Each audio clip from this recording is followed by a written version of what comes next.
various components to it. In Costa Rica, and this is back in 2006 when the market was heated and Costa Rica was the hot place to have a second home or what have you. And Mr. Saro first raised some money through primarily his existing client, Beth Basham. Mr. Vaught needed some seed money for an option on an undeveloped parcel, and Mr. Feldman agreed to make a $330,000 loan in June of 2006 to Mr. Vaught that was secured by shares in the entity that owned this undeveloped parcel in Costa Rica.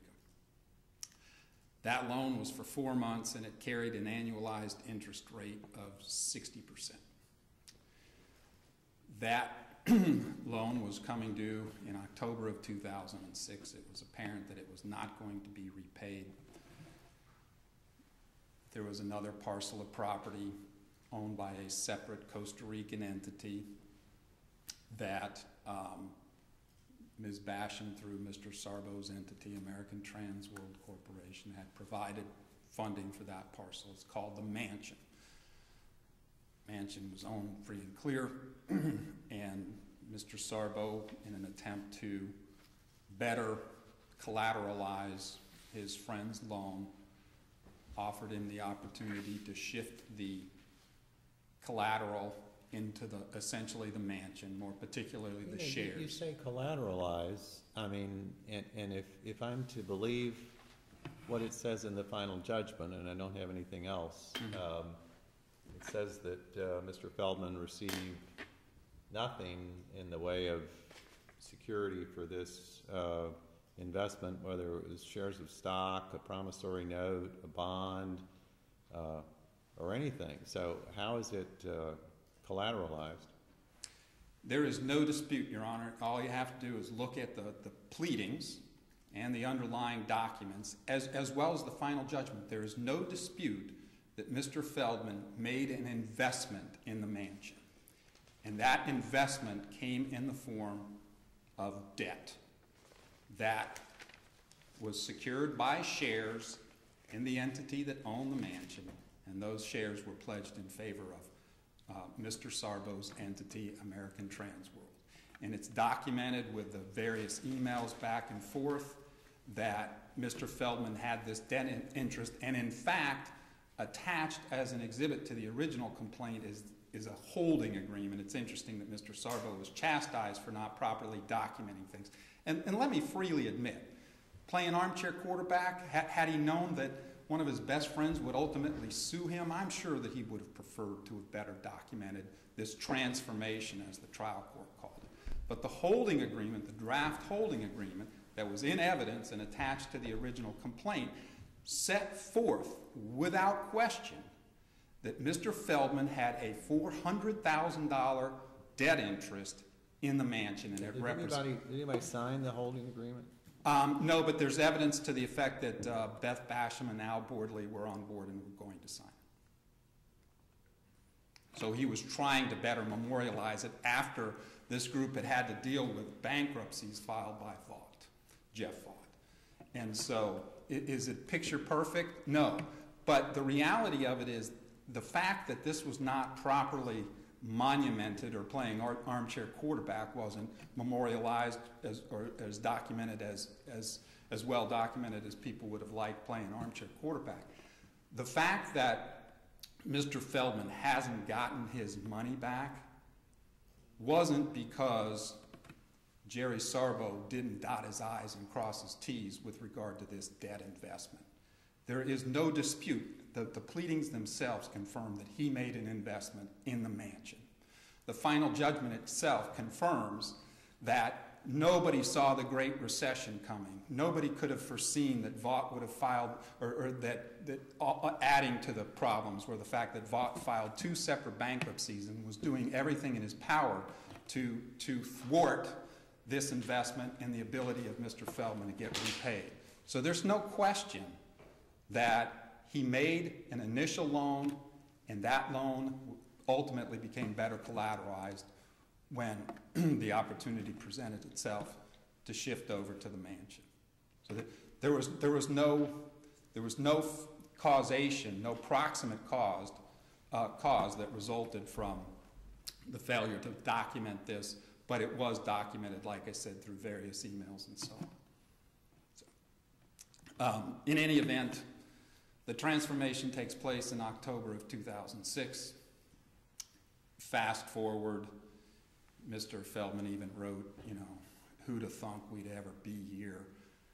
Let's hope the economy turns around and we can sell this at a profit. Let's hope Vought doesn't file bankruptcy, which Vought did twice.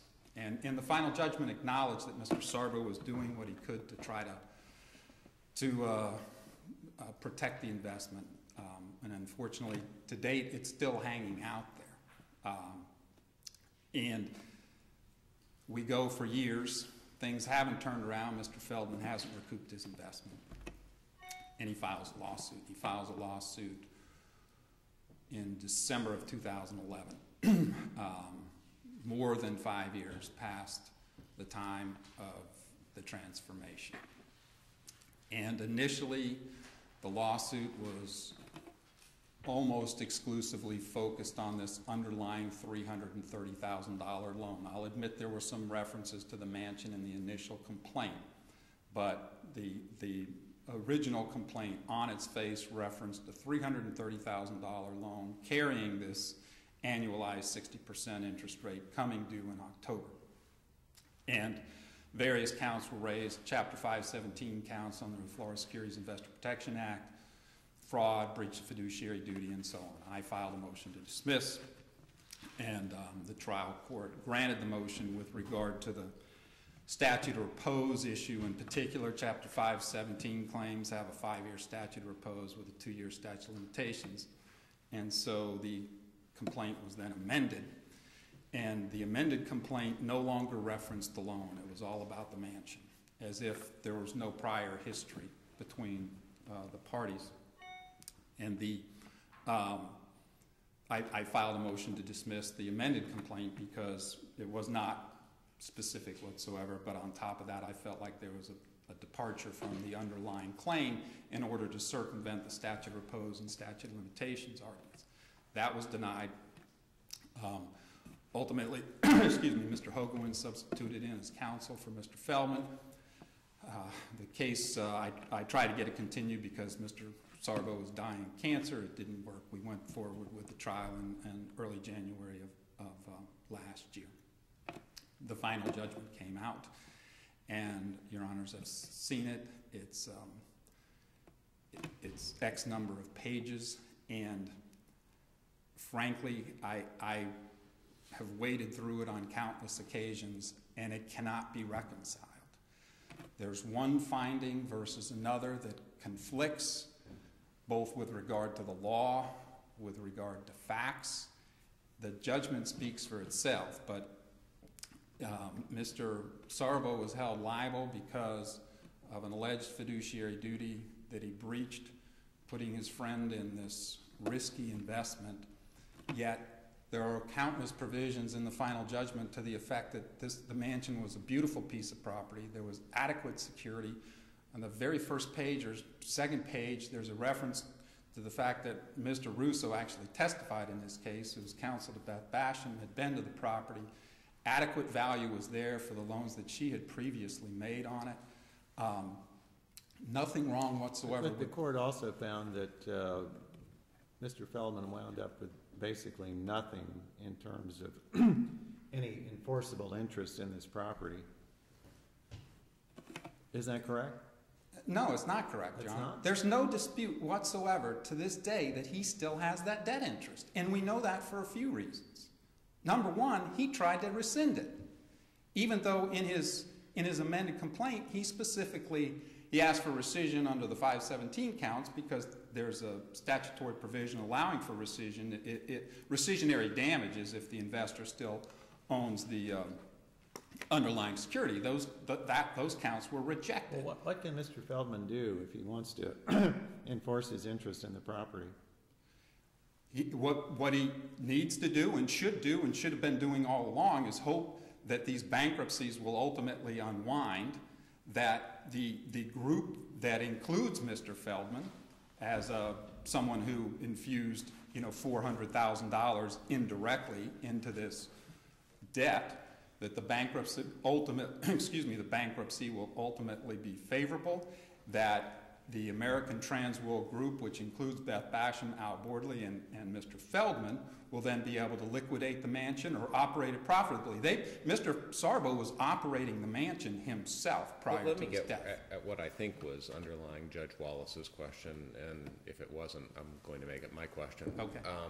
Which is, assume that you didn't have this issue with respect to the bankruptcy, and you just had a situation where the mansion investment wasn't paying, and Mr. Feldman wanted to enforce. What would he have done without, documentation evidencing the obligation or anything else? How he wanted to get his investment judicially enforced? What would he have done?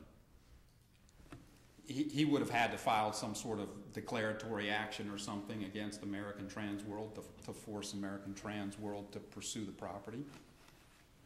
But there's no question. I mean, the entity that owns the mansion still, unfortunately, is one of these entities controlled by Vought. As one of the lenders, in fact, had the right to essentially cause that collateral to be liquidated, and so that would have been through American Transworld, and that's exactly what they were trying to do in the initial bankruptcy, and the documents bear it out. There was an agreement reached in the first bankruptcy that Vought filed, whereby if he didn't come up with the funding in 90 days, title was going to vest in the group that would have included Mr. Feldman.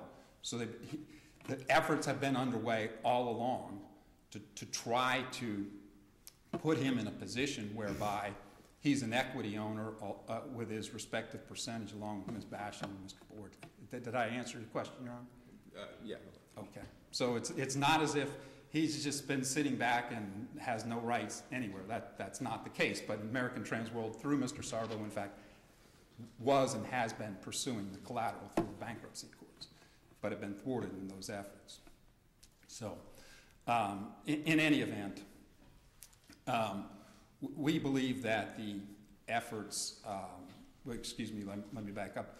The trial court, obviously with a fiduciary duty count, there has to be a finding of a fiduciary duty, a breach, damages, and no defenses that would overcome the liability and damages components.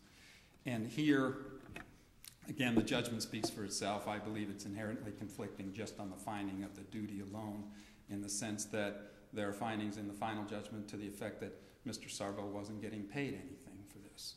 Mr. Sarbo didn't pressure Mr. Feldman. This was a beautiful piece of property with adequate security. And those types of findings don't comport with a further finding that there was some fiduciary duty that was breached and owed and breached. But it's very frustrating to deal with this case, needless to say, to try to refine the issues. What happened? Let me just tell you, you're into your rebuttal time now, so you've got 5 minutes left. You can keep going or save it for rebuttal or use it as you wish. I'll save it. Thank you. All right.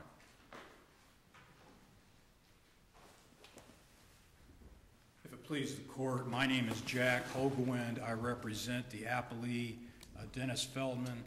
I wanted to address one thing first, and this was something that was in Mr. Barnes' reply brief, and it relates to obviously what he referred as the elephant in the room, the lack of a record. This is actually a case where the court ordered Mr. Sarbo to have a court reporter there. There was a suggestion in the reply brief from Mr. Barnes that the uniform order setting the case for jury trial made it an option. He's absolutely correct.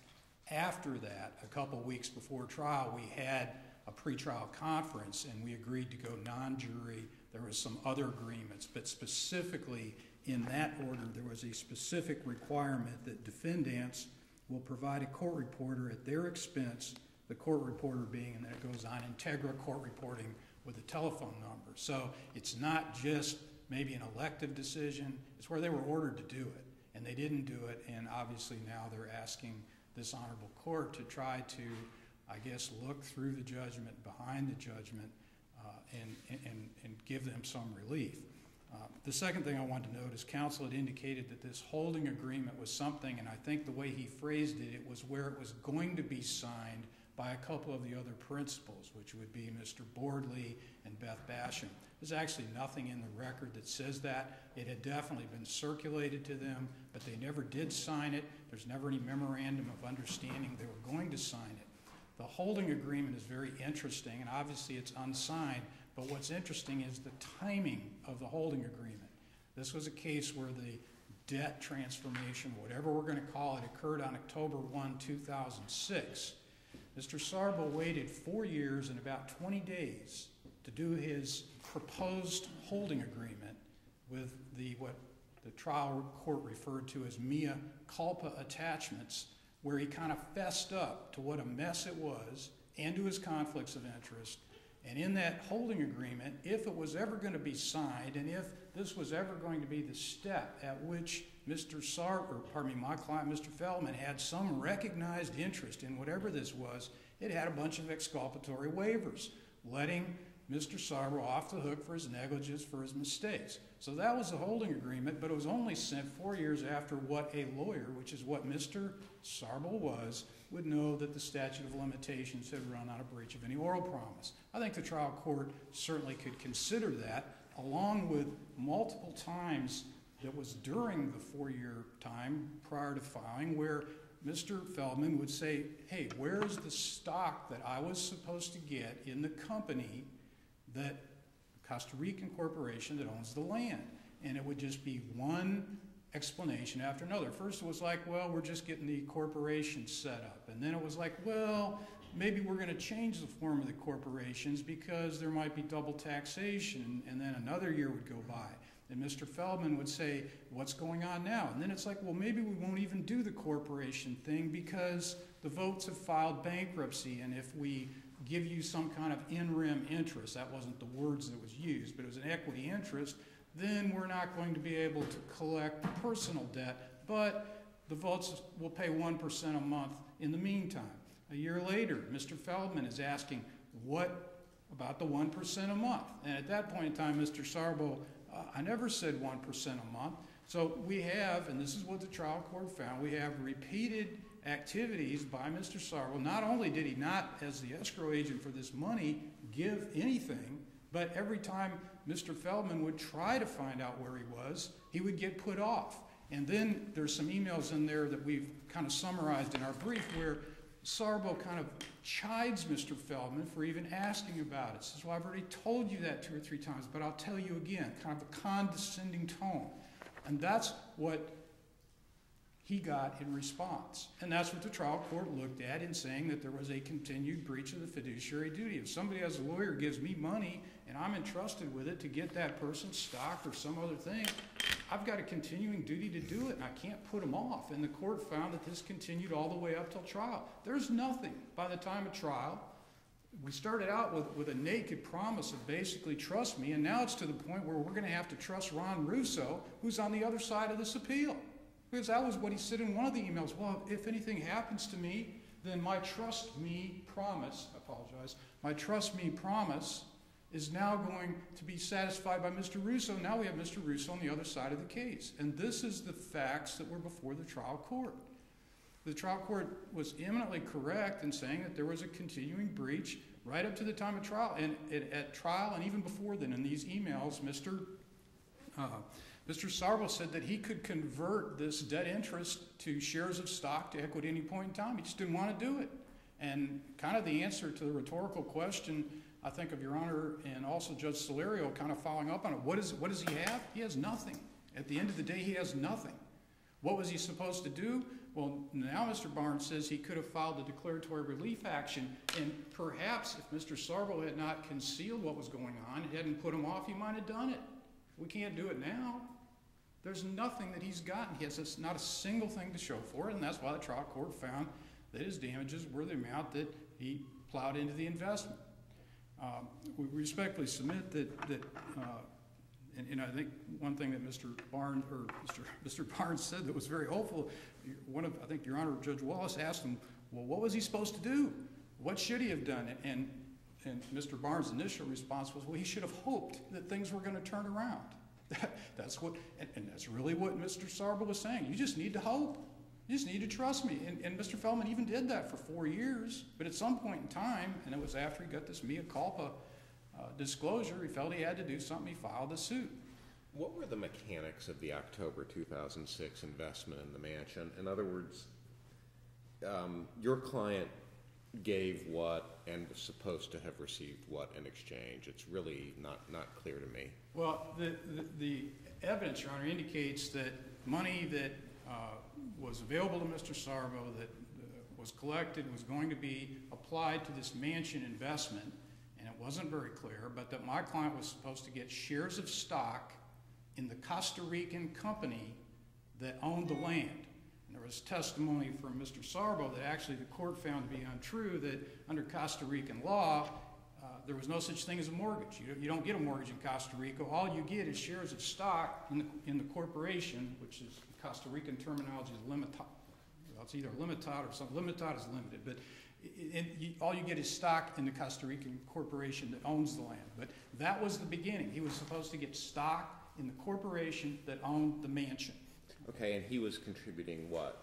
His debt obligation from June, whatever debt interest he had by virtue of the June 2006 yes. transaction? Okay. Plus interest at the agreed upon rate. And the court specifically found that prior to this reinvestment, if you will, that Mr. Saro had the ability to cash Mr. Feldman out. In other words, he had the funds available. He could have given him what he originally handed over to Mr. Saro as a fiduciary in June with the interest, but instead of that said, oh, I got a better deal for you.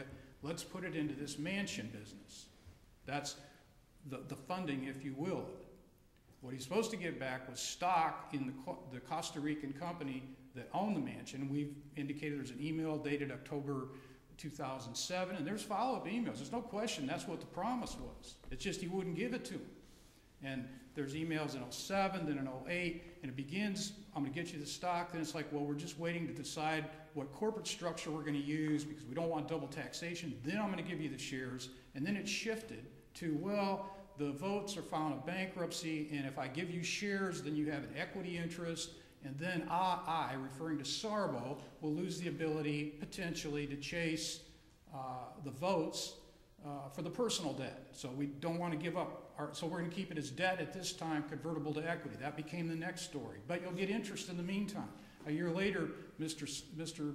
Feldman saying, well, what about my 1% per month interest? Because we're talking about 1% a month on $400,000. I mean, that's like $50,000 over a year. Then the story was, I never said you're going to get 1% a month. All you have is debt convertible to equity, and we just get this mumbo jumbo of words, debt convertible to equity at my discretion. And then it shows on the books of AT, American Transor Corporation, as debt convertible equity subject to my discretion. They were never even put into evidence. There isn't anything that ever got put into evidence that shows what my client's interest is. Nothing. The June 2006 investment, as of October 2006, was not paying. Is that correct? According to the judge. According to the judge's finding, Judge Huey found that there was enough money that Mr. Saro controlled where he could have cashed my client out. In other words, he could have, using other funds, because he's the orchestrator, kind of the Wizard of Oz for this whole transaction. He had the money available where he could have given my client a real $396,000 on October 1. Mr. Vogt or Mr. Saro? Mr. Saro acting as escrow agent for all these various people. Vogt was having problems. But the investment was, I'm a little confused. Right. The investment was in a Vogt enterprise, right? Why should it matter that Mr. Saro could have paid your client back in October of 2006? Because my client gave the money to Mr. Saro as his fiduciary. Okay? In other words, the judge found that Saro at all relevant times was a fiduciary. The money that originally was given to Mr. Saro in June of 2006 was actually payable to the client escrow account of American Transor Corporation. He was a fiduciary at that point in time. He had a continuing fiduciary duty really from that point in time to protect Mr. Feldman. Instead, the evidence indicates that the reason that he got Mr. Feldman to plow money in the first time was to save options that if he didn't save, Beth Basham, who was another client of his that had $6 million in the deal, that the options were going to go bad. He couldn't go to Beth Basham for more money, so then he started drawing in other people. My client, another man named Al Bordley. So he got that money in an escrow context to begin with. Obviously, we don't have a record, but there are no findings whether that the $330 my client gave in June ever even found its way to Mr. Vogt. That was never put. What exactly is American Transworld Corporation, and what was its role in this whole deal? Mr. Saro, Your Honor, was the owner and sole stockholder of American Transworld Corporation. That was his company. He did a lot of his business through it, and that's the relationship of what's called ATWC, American Transworld Corporation, to Saro. His company, his bank account was set up with that way. His client escrow account that my client wrote the original check to was set up in that name. So was this an entity that was somehow specific to this Costa Rican deal, or was it just this vehicle that Mr. Sarbo used for his business? I think I'd have to go outside the record. All right, well, okay, that's fine. I think there may be an exhibit in there that talks about this as being, a general escrow account for other clients, but I think I'm way out. I'm outside the record. Yeah, I don't want you to do that. Yeah. That's fine. But that is the fiduciary capacity that the money moved in, and there is no findings whether the money ever went to the votes to begin with. And again, this is where I respectfully submit that it's a little unfair for the appellant to come here and not produce a record, and then to put this court and us responding to his brief in the posture of saying, well, what about this, what about that? It certainly would be helpful if we had a record, and then we could perhaps answer those questions. And to violate a court order that said that they were supposed to provide a court reporter, I would respectfully submit that is somewhat problematic. There's one final thing that I kind of wanted to affirmatively address. There is, and I almost hate to do this as the appellee, there is one aspect of what Mr. Barnes has talked about that I did want to talk about that may have really some merit. Whether or not it's raised in their brief is another question. One of the points he brought up is whether or not the damage, he talked about it's a little unfair to apply the continuing tort doctrine and then to give prejudgment interest all the way back to a day prior to 4 years less the filing time. He hasn't raised the computation of the prejudgment interest anywhere in his brief. He hasn't said it was wrong. He's more saying, well, because the judge ran the prejudgment interest all the way back to October 1, there must not have been a continuing tort. There would be perhaps a concern whether or not that prejudgment interest only should have gone back to December 11, 2007. In other words, the filing date is December, I think it's 14, 2011, whether the interest only should have run from 4 years prior to that. But that might turn on whether or not they raised it in their brief, and then whether or not the prejudgment interest is an item of damages or whether it's an assessment. But you get to the question of whether the damages have to occur in the 4-year look-back period from time of filing. And obviously the damages occur, they're reoccurring. In other words, each time that he did not deliver my client shares of stock, each time that he did not give him anything, it's a continuing duty. As a fiduciary, if I'm holding somebody's money, I owe them the duty to get what they bargained for, what I was supposed to be using the money for. I have a duty to do it now, I have a duty to do it tomorrow, I have a duty to do it 4 years from now, and I certainly have a duty not to put them off when they ask me questions about why I haven't gotten them what I was supposed to give them. But again, the computation issue and whether or not maybe Mr. Feldman got an extra year interest is not specifically raised in the other side's brief, and maybe the argument doesn't even fly because of whether or not the prejudgment interest is damages where we don't have a written contract. So I did just want to at least address that. Other than that, unless the court has any questions for me, I don't have anything else. Oh, I just wanted to talk about one of the, I apologize, I don't know how much time I have, there was a suggestion that the findings in the final judgment are inconsistent. At the beginning, obviously, the judge was talking about the value of the mansion in the context of the fraud and the investment statute and saying, well, it had value. the finding of breach of fiduciary duty is much different than that. The test is different because, you know, Saro had a duty not just to talk about the limited factor, the mansion, the value. He had a duty to talk generally about the investment as a whole. He certainly had a duty also to, and basically to protect Mr. Feldman from himself, I mean, in a sense, but at least to say, well, it's a risky scenario. His duty is entirely different. And that's what Judge Hughes was saying, that the mansion had value in isolation. It's no different than if I sell my office, you know, my commercial property to somebody and it's assessed at $50,000 and it's worth $50,000. As long as I don't misrepresent anything about it not having termites when it does, that's it. I mean, I'm okay. I don't have a duty to tell the arm's length buyer that, well, you know, I've heard that there's 5 other lawyers coming into the area, or that generally real estate's going down in value because of this, that, or the next thing. I don't have a duty to tell the arm's length person, but if I'm a fiduciary with my client, or if I'm a fiduciary in a transaction, well, that's a little different. I mean, I got to say, well, here's what could happen down the line. And that's all Judge Hughes was saying. He looked first in page 1 at the limited issue of value in the mansion, then he went on and talked about all the other aspects that should have been told, and the risk that was being undertaken, and the downside to continuing to play the game. That's what Judge Hughes was talking about. And now I do really have nothing else unless the court has any questions. All right. Thank you, Your sir. Honors.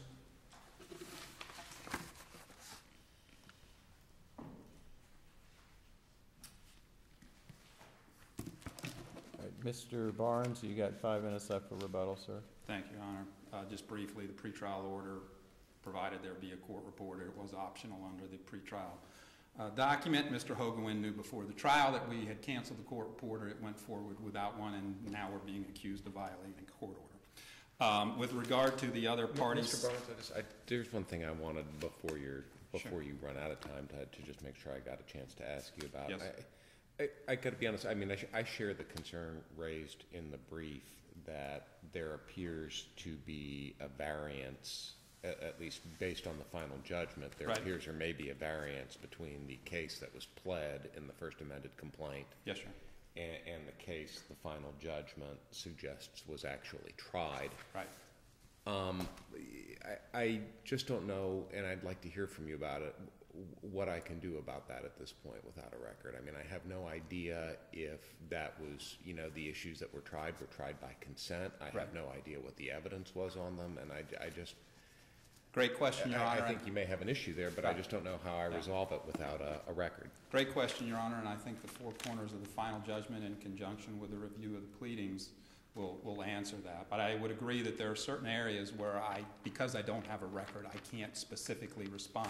But I can tell you, for example, there's an absolute allegation in the fiduciary duty count that my client's actions with regard to the transformation of the collateral into the mansion were a direct and proximate cause of damages. We get to the trial, and the final judgment flat out reads, Mr. Feldman wants rescission. And so consequently, there's a matter where it's on the face of the final judgment that some issue was tried that was not, you know, part of the pleading. But in any event, and that dovetails into a couple of more arguments, but just briefly with regard to this holding agreement, this is Exhibit 46, Defendant's Exhibit 46. I have circled back with Beth and Al, and they have agreed to sign the document, so there is record support for that. But Your Honor, also with regard to American Trans World and its role, the American Trans World was Jerry Sarbo's corporation, and the shares in the mansion entity were pledged to American Trans World, and the record evidence shows that Mr. Feldman was on the books and records of American Trans World having a debt interest in the mansion through that pledge. That's how it was structured, okay? But there are 2 major issues that I wanted to address, damages and statute of limitations. And Judge Crenshaw, I saw the opinion that you authored last week where Mr. Hogewind was on the other side where he was talking about substantial, competent evidence with regard to damages. And the face of this final judgment discloses there was nothing in that final judgment where there was any calculation done about any damages. And we know that because of the fact that rescission was requested at trial. The judgment doesn't recite that Mr. Feldman put on evidence that his investment in the mansion was only worth $200,000 at the time of the transformation. And it's inherently inconsistent that there was this continuing tort finding when the judgment is for $396,000, total amount invested in the mansion on October 1 of 2006, and the judgment is bearing interest from October 1 of 2006. There were findings in the final judgment to the effect that, Mr. Saro didn't do things after the transformation in the way of tortious conduct. Well, any continuing tort requires that it's basically a tort with all the elements, a duty, a breach, and concomitant damages. And you will find nothing in that final judgment to the effect that, well, Jerry Saro didn't do this in 2008, and it cost Mr. Feldman's investment to go down in value by $20,000. Instead, what happened here, and I think in reading the entire four corners of the final judgment, the only conclusion to be drawn is that exactly what happened here was what I was trying to prevent. And that is that Mr. Saro was essentially held to be a personal guarantor of a $330,000 loan that went into default, and that's in the initial complaint says that it went into default in October of 2006. And Mr. Saro was held liable for basically making an introduction and allowing his friend to make the initial investment. And the focus turned away from what the case became after the amendment because of statute of limitations problems, statute of repose problems, and it became, well, let's focus on the mansion because then we'll be within the appropriate repose and limitations. Mr. Barnes, you used up your time. You need to wrap up, sir. With that said, we would respectfully request that the final judgment be reversed and the matter remanded with instructions to enter judgment in favor of the estate. Any questions?